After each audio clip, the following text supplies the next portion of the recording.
What's up, everybody? You're inside the booth with the Poetess. Yes, I'm on this side of the mic for a change. For a very special reason, we have a guest in the studio who has a new book out, and he's going to discuss that. We have Rashad McCants. He is a professional basketball player, currently a free agent and playing in Ice Cube's Big Three. And he was named the #1 pick and championship MVP. McCants is a key player on UNC's 2005 championship team. And welcome to the show. Thank you for having me. Welcome to In the Booth with the Poetess. How are you? I'm good. I'm glad to be here. We talked before. I'm a big fan of yours. Oh, wow. So, it's good to be here and enjoying this conversation. Thank you. Yeah, you reminded me that that you were on the Foxhole with us, and so you know all those crazy antics. Now, you have a new book out, which is one of the reasons you're here, and you've played basketball a while. So, what encouraged you or inspired you to do the book? Let's introduce the book. It's called Plantation Education: The Exploitation of the Modern Day Student Athlete. So, what inspired this book? Well, my testimony and my experience in college pretty much laid the foundation of giving back to the youth. There's a lot of information that's lacking in sports, in the black community, for us to really advance. And I think this book gives an opportunity for the young athletes to look at something that can give them information on making beneficial decisions moving forward in their futures. And as we all know, with a lot of the headlines right now, that the college education system and the athletic system in college sports is really being tested. So my book really puts everything in perspective. It hits everyone in the face when you're talking about the plantation mentality of the athlete, of the black community, the history that we've endured, and how we're still being shackled and pretty much strangled by this mentality. And it carries over to professional sports. It carries over to pretty much our understanding of why we don't have ownership in our country. And the book pretty much bottom lines that. Okay, so as a young athlete, when you were coming up, and even high school and college, what were some of the things that you started? When did you start to notice that things weren't right with how athletes of color were being treated? I think when your mind is set on a goal and you're trying to do everything possible to accomplish that goal, a lot of things can become blinded. And a lot of that was blinded because my goal was so passionate. So it wasn't until things started to pretty much clear my schedule, I was able to really research things and take the time to understand why it was so hard to get a job and why other guys and athletes had the same kind of troubles and how the money issues, blowing through the money. So when you put your own personal testimony together with other people's and you see that there's this clear line of consistency in the black community and in the college sports realm, there's change that needs to be made. And I wanted to create something new, and my book does that. Okay, so not to give too much of the book away, what are some of the things that you think need to be changed? Well, like I say a lot in a lot of my references, that change only brings a continual foundation to what it started it. So we want to create something new. We don't want to change anything. We want to create something new. So in the book, we highlight the change of a sports education system where athletes can become professionals in the education realm of sports, and not only just the athletic side of sports. So, if you're interested in being a commentator or a coach, you can actually go to our facility or go to a university sports education facility and get credentials and get certification. And they don't have that available right now. So we've created that and put it in the book, and hopefully the people read it and understand it as a necessity for creation. Okay, so now we talked about the education aspect about it, but you also mentioned that, as a young athlete, most tend to just run through money. So is there a financial education element to that? How to better manage your money, what pitfalls not to fall into? Because you can easily get caught up. You're young and most of the athletes come from a background where, you know, they didn't have any money. So, and most kids' dreams are to become a professional athlete or you know, an entertainer. So, what kind of education would you say, how important is that? And are you guys, do you offer any of that in your book? That's the main reason for it. The whole reason behind the sports education aspect is preparing the athlete for what's after basketball and what he's looking to prepare for in the professional realm. So as a college athlete, you're not even a thousandaire before you touch millions and millions of dollars that you've never seen before. So as an 18, 19-year-old black kid in the hood, never had more than $50, all of a sudden you have $2 million at your disposal. Your family doesn't have a financial background to understanding budgeting or investments or anything. So imagine that lottery win. And we've already pretty much the propaganda and the programming of a lottery ticket win for the black community comes in the Bow Wow movie. What would we do when we got that much money? We just go spend it all. Give it right back to the people who just gave it to us. So the sports education facilities in the whole aspect would be to better our iconic black figures that are put in leadership positions to better take care of their money and to better give back to the community and in investments where we become a value instead of the product. So what do you think of the whole, while you're in college, them making billions of dollars off of you and the students or the athletes aren't getting anything in most cases? Well, I got this question for America. Imagine working 80 hours a week and your boss takes all your money and all they give you is food, a place to stay, and you're guaranteed to come back and work again tomorrow. Wow. How many people would actually take that job? How many people would take it serious? Seeing that your boss pulls up to work every day in a BMW and you can barely send your mom $10. Wow. Why is that though? What's the reasoning behind that? We allow it. We allow it. I watched a special on Mike Tyson and Don King. They asked Don King a question. They asked him, why did you take advantage of Mike Tyson like that and took all his money? It was a very simple answer. He said, because he let me. Wow, that's cold-blooded right there, but it's the truth. So we are letting these people take advantage of our children, of their intellect.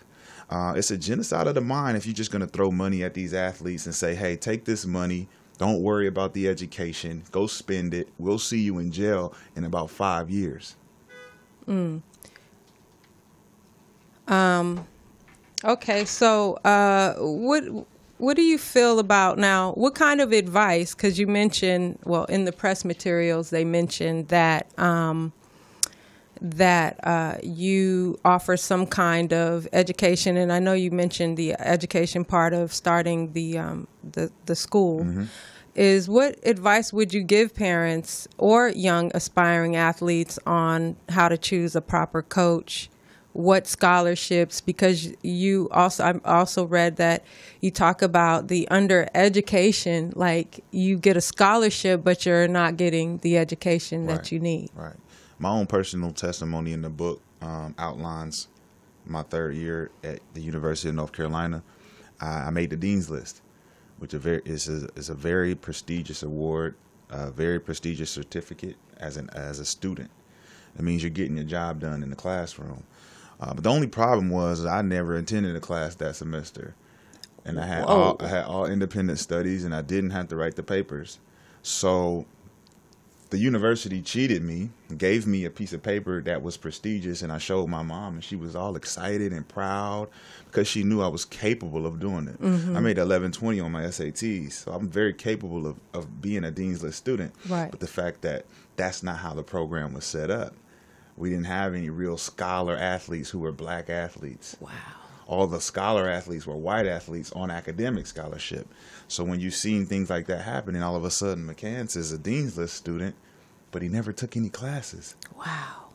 So that's just the fraud of education at the top tier of the universities. And why do you think they did that? Well, because you got to keep the money rolling in. And to keep the money rolling in, you got to make sure that your prime athletes are eligible at all times. And so for 25 years or plus, the University of North Carolina has been skating by, pushing athletes into African American studies courses so that they don't have to go to class, so that they can have A+ grades to participate in making them millions of dollars. That's deep.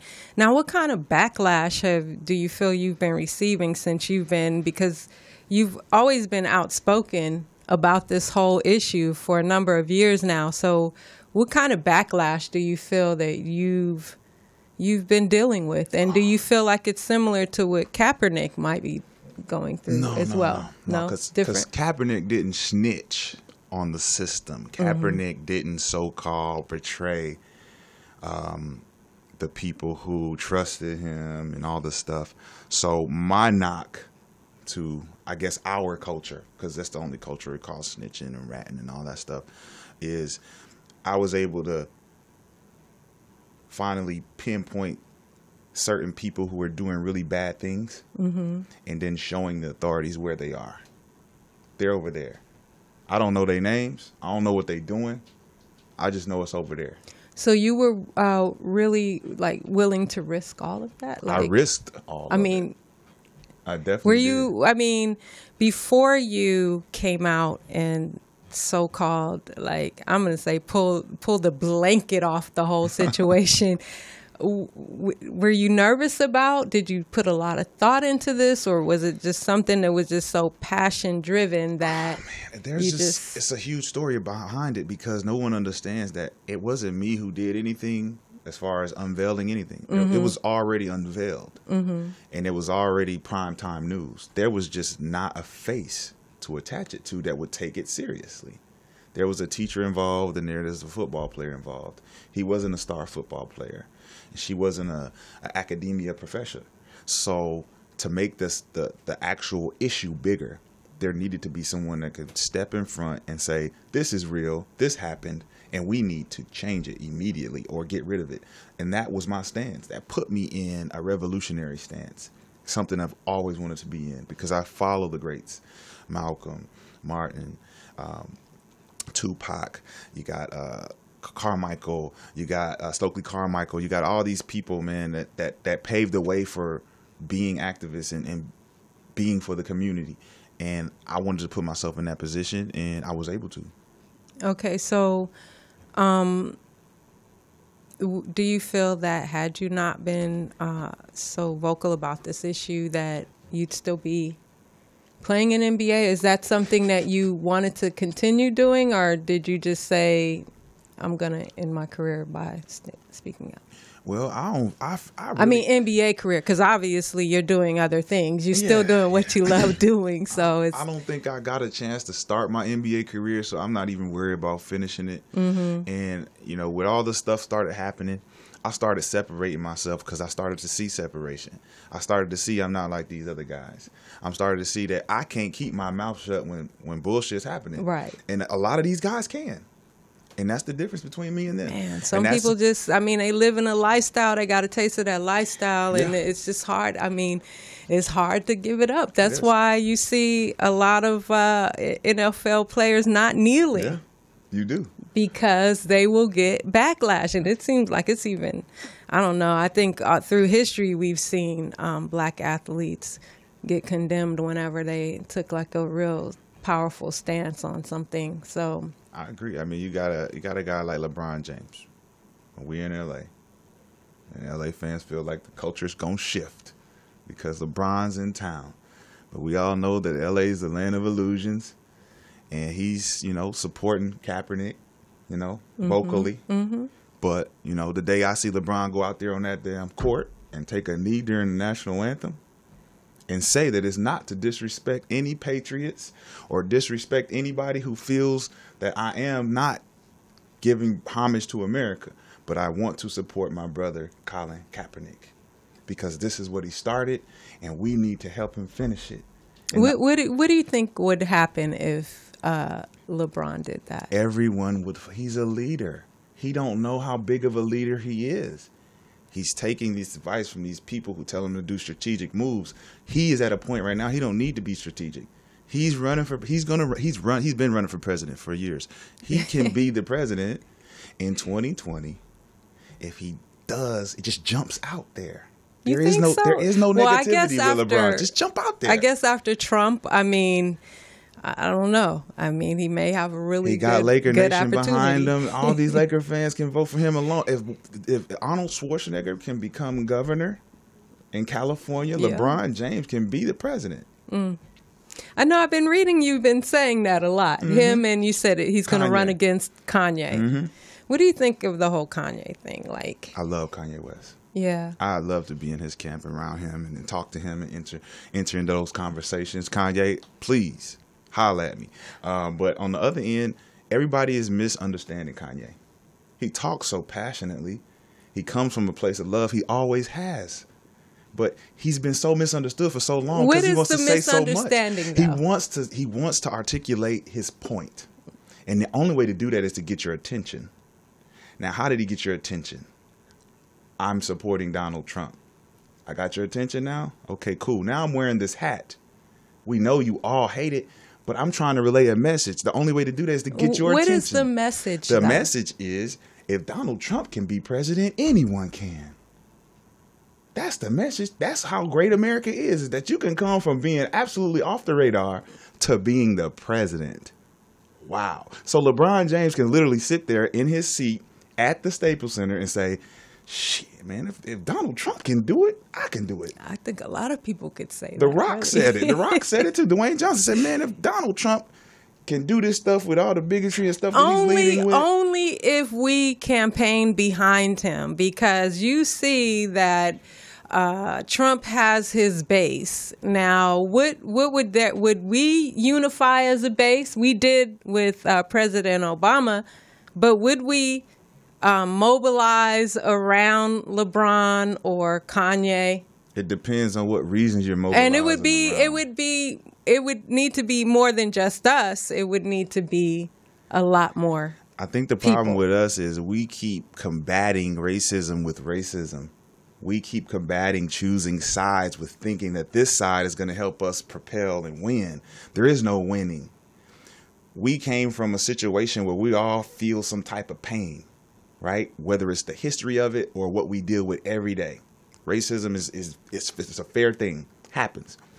But for us to hang on to that, right, and say we can go vote for a black president, but we're not going to go vote for a white one because white people have done us so wrong for so many years. How did we get to this position? It had to be white people fighting for our freedom of slavery. Exactly. I mean, that's why I say we're going to need just more than us to get us in the White House. The only way we get more than us is just how we did it when Obama got elected. There was a free range of no separation, no segregation. Everyone loved the way he spoke. It was articulate. It was everything. And he brought everyone together. Right. Right. And it wasn't up until the results started to show that everybody started to go back to their old ways. So now we got a new president. There's more separation. There's only one person or two people that can bring us together, either Kanye West or LeBron James. Well, you know what? LeBron would definitely have my vote anyway. So, and speaking of Kanye and the Kardashians, we know that you once dated Khloe. And there was quotes that, I don't know if you said it or the press said it, but had you not dated Khloe, you would have been a $60-70 million player. Yeah, that's, I know that's old news, but hey, I thought I'd ask. It's been about 10 years. I've been answering these questions about Khloe. I know she's tired I put it of at reading. The end. I know she's tired of reading about it. You know what I'm saying? I'm tired of answering these questions, but it goes back to the same thing, man. It's just being in the limelight, being famous, and being too famous for your market. Like I said before in many interviews, Khloe's a good girl, man. She's cool people. Their lifestyle and how they live dictates, the people around them, and it affects them. Yeah. So, Tristan was affected a lot with a lot of things that was going on online. And I saw online the advice you gave him, which was great. It really, like you said, it wasn't really about Khloe. It was just really about staying focused on the game. Mm-hmm. and not paying attention to all the stuff that goes around. Because whenever you are dating one of the Kardashians, it's news. Oh, man. It's more than news. It's more than news. And then, they have a reputation. Like every time, they do date a player or something, their careers go downhill. But you gave Tristan I felt good advice about just staying focused on the game. Don't get caught up in the media and the blogs, and because it can take you off your game, I'm sure. No, and for me it did, because it was overwhelming. I didn't understand how to adjust to it. It was new for me, and I'm in Minnesota. It's a small market. They weren't even used to her showing up, and and at the time she was the least favorite, and she still had a bigger fan base than the normal person. So. Dating her was a different experience. It's an experience that still to this day, go places. And it's like, yeah, you dated, and it's like, yeah, it's a good time, to be alive. And it's a good time to witness everything. And I wish them all the best. What other famous? I can't say none of that. We in L.A. They're going to call my phone and everything. What? Okay, so the book again is... Plantation Education, the Exploitation of the Modern Day Student Athlete. What is it specifically that you would like people to get out of this book? I would love them to just read the first chapter. The first chapter outlines the Willie Lynch letter. The Willie Lynch letter is the proposed immediate mentality forced upon the African American culture during slavery. And it is said to be a rumor of the letter, but once you read it entirety, it gives you a clear understanding of how we've gotten to this point where dark-skinned people don't like light-skinned people. Man, right? It's always been like that. Older people don't like the younger people. Right, disconnect. And then you got the house nigga and the field nigga. And you got different elements within our own culture, within our own communities that we fight because of this letter. And so we don't understand it because we don't even listen to those stories anymore. So we're going to bring this story back up so that you understand the origin of all of our mentalities, how we got to the point where we don't respect each other, we don't invest in each other, we don't even listen to each other when we're talking about important ideas and things like that. So it's a lot of hypocrisy going on in our community. It's a lot of things that we need to face head on before we do any kind of changes. And I think that just comes with leadership. We need some type of leadership that can come in and really help us all realize we need each other more than we need them. Okay, and where can the book's available? Everywhere? Absolutely. Amazon.com. You can type in Plantation Education. You can check it out on IG, Plantation Education, and myself as well, Rashad McCants. All right, I really appreciate you coming to hang inside the booth with the Poetess. Thanks a lot, and I'm looking forward to the book. Your publisher is supposed to send me one, but if not, I got you. I'll order it. I got you, for sure. All right, thank you. Thank you.